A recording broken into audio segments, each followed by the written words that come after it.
Today we're talking about what are reasons to avoid name calling in public speaking. Now imagine this, you're at a speech, you've just given your speech and everybody loved you and you get off stage and then you hear the next speaker stand up and they start throwing down name calling and derogatory comments. You're like, what is going on? Well, guess what? This video is for them if you want to forward it to them. Here we go.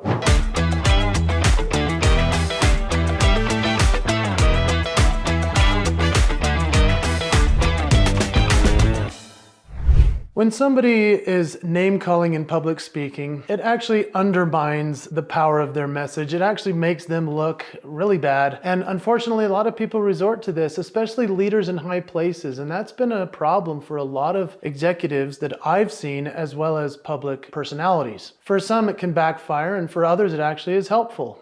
You're probably thinking, what do you mean? How's that possible? Well, most of the time, you'll find in upper leadership or in management, people might feel that it's okay to say things that are name calling and calling people out or derogatory statements. Those things are absolutely not appropriate. But what can we do to help those people? You know, like I said, you can forward them this video, but also you might think about how you present yourself. I've only seen it work a few times where it actually helped somebody's career. Let me give you the two examples that I'm thinking of, and they're very famous people. The first one is a guy named Charles Barkley. Now, Charles Barkley is an NBA basketball star and legend turned commentator. He actually is more popular the more he name calls and tells people that they're not good or that they're not doing well. And for some reason, that continues to bring up his image. That's a very rare exception. Most people that resort to name calling and other things, they're quickly squashed or canceled. Charles Barkley just seems to have a personality that people know that he's oftentimes right. He's a jokester, but he can now get away with it. So that's one version. The other one, the guy got elected as our president of the United States. I'm talking about Donald Trump. What the heck? Now this guy, he was not a politician. He's just this billionaire real estate mogul, right? He gets on stage and he starts calling people names. Guess what happened? He found his audience, and those were the people that helped him get elected. I find it fascinating. It was kind of frustrating to watch when other people do try to speak at a high level of not going to this base place of making people feel bad or name calling or other things like that. And so I've only seen it work in those two instances. All the others, I haven't seen it work for somebody. Usually they get in trouble. They have a problem, they get fired, they get canceled, you name it. And so you need to choose for yourself if you'll be a name caller, if you'll be derogatory, and if you want to be and try to be like these celebrities that once in a while get away with it. And hey, sometimes they can become a great commentator on TV. Maybe they can become a great president of our country, but it's a very rare thing. What happens with this is that it actually highlights somebody's ability to not be taken serious. It undermines their message. Maybe they have something really special to share. Maybe they're a great leader and somebody you look up to. Maybe they're your very own boss.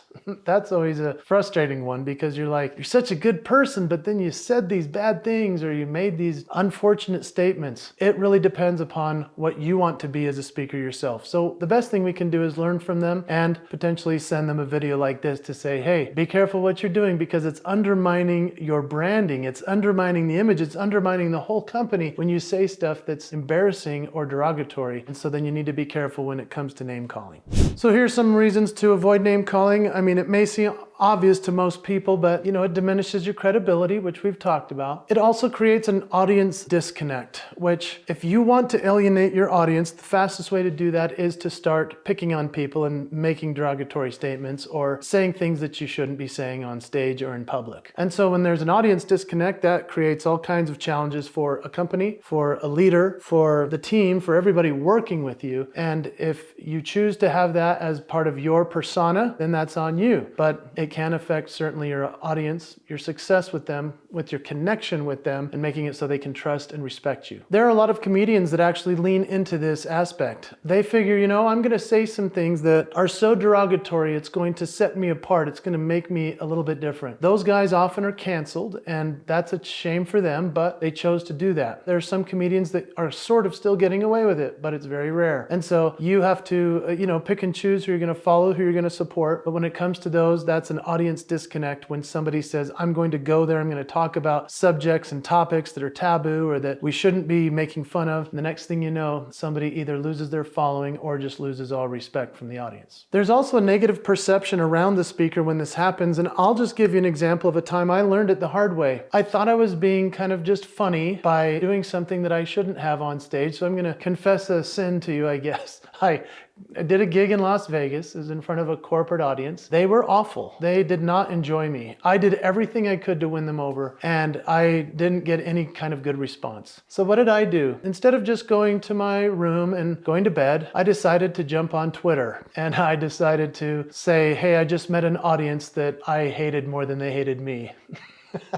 I actually wrote that in public. It was absolutely authentic, true, and vulnerable, and I thought I was being cute by writing that. Oh my gosh. I had no idea that the CEO of the company was following me on Twitter. And guess what? I got an email from the person who booked me immediately after I tweeted that, who said, you literally just got off stage and sent something out to the world that the executive and the founder of the company just saw. He is mortified and he's upset with you, and he thought you had greater integrity than that, even though the audience didn't enjoy it, which we all saw.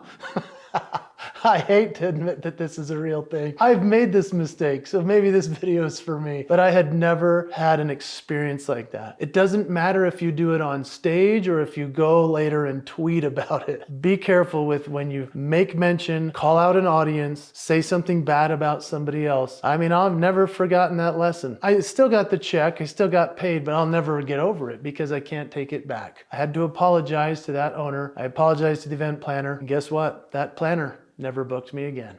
There's also missed opportunities for persuasion. When we call somebody out or we say a name or we do something derogatory on stage, now we have a lesser opportunity to actually have the persuasion that we originally intended to have. So whether it's helping them to progress by saying something really strong, as an audience, we're trying to give them as much as we can of ourselves. I have made this choice one time where I called out an audience in a way that actually was inspiring to the audience, which I found really interesting. It was a big risk. But here's what happened. I was speaking to a bunch of spa owners, these spa company owners, and I had done research prior to see how their customer service was because the client asked me to. They said, please reach out to our spa owners and find out what the customer service experience is like. So I did. Over weeks and weeks, I called every single company in the audience, and I got really not a good response in terms of they didn't call me back, they didn't answer my questions, they wouldn't help me, and they had no idea I was the keynote speaker for their big event coming up.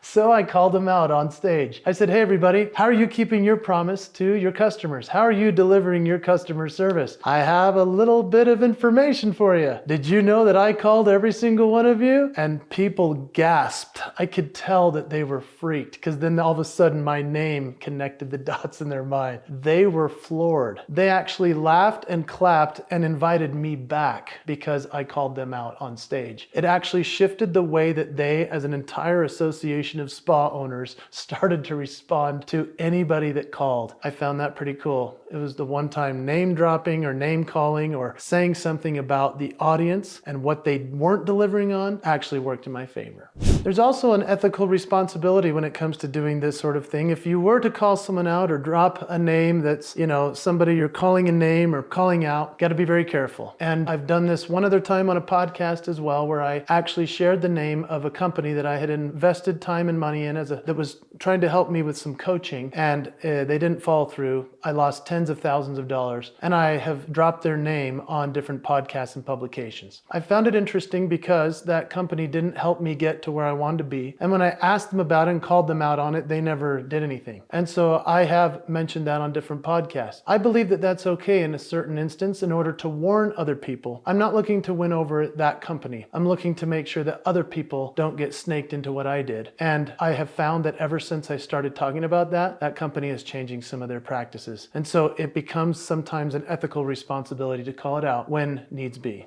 So think about some takeaways for improvement as to how you can do this if you find yourself calling people out or if you see other people doing the same thing. It's a very tight rope, I would say. It's almost like you have to play both sides a little bit to find out how can this work for myself or for somebody else. I know that when it comes to taking responsibility for doing something like this and making sure that we have some improvement with our way of doing it, we need to be very careful. So I think about this happened to me recently where somebody actually called me out and they threw me under the bus in a public forum. It was really brutal and it was on LinkedIn. And I was promoting an event that I was doing that I was very excited about with somebody, and next thing I knew, one of my heroes, who I've been friends with for 25 years, said some real bad things about me and my ability to do what I was promoting. I've reached out to that friend, haven't heard back. I don't know if there's a broken friendship there, but I can say that it's interesting when somebody's willing to throw that out there and not have a conversation after. And so ways for improvement, I would say, is just increased communication to make sure there's not a misunderstanding, and to also be able to say if somebody makes fun of you or throws you under the bus, to be able to say, I'm okay with moving on. I'll keep my promises on my end and I'll continue to do my best, and I wish them well as well.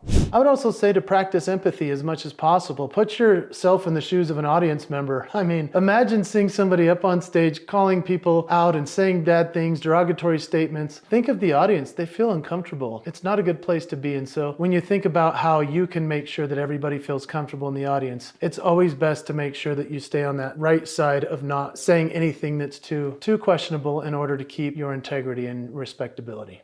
So I would say that you also want to seek feedback as to how your speaking is going. If you're a brand new speaker or somebody that's working towards being a speaker full time, I've made lots of videos on this channel about this, and there are obviously plenty of other topics. This is such a unique one. I've never made a video about this in particular, but I can honestly say that I think it's an important topic. And if you've ever seen somebody do this and you have a story, you don't need to put their name in the comments, but I would love for you to type in there when you saw this, maybe how you felt as an audience member. And I can honestly say that we've all been there. We've all seen somebody do it. Maybe you need to forward this video to that person as just kind of a subtle hint that they need to stop doing this. What's powerful is that if you were to press subscribe on that subscribe button, because I have thousands of viewers watching, I know some of you are not subscribing, so I'm calling you out right now. And I just appreciate you joining me here on this great channel that we've put together to help. There's lots more we can talk about with speaking. And if you're calling people out, I hope that you'll also send this to somebody who needs it. Thanks for joining me.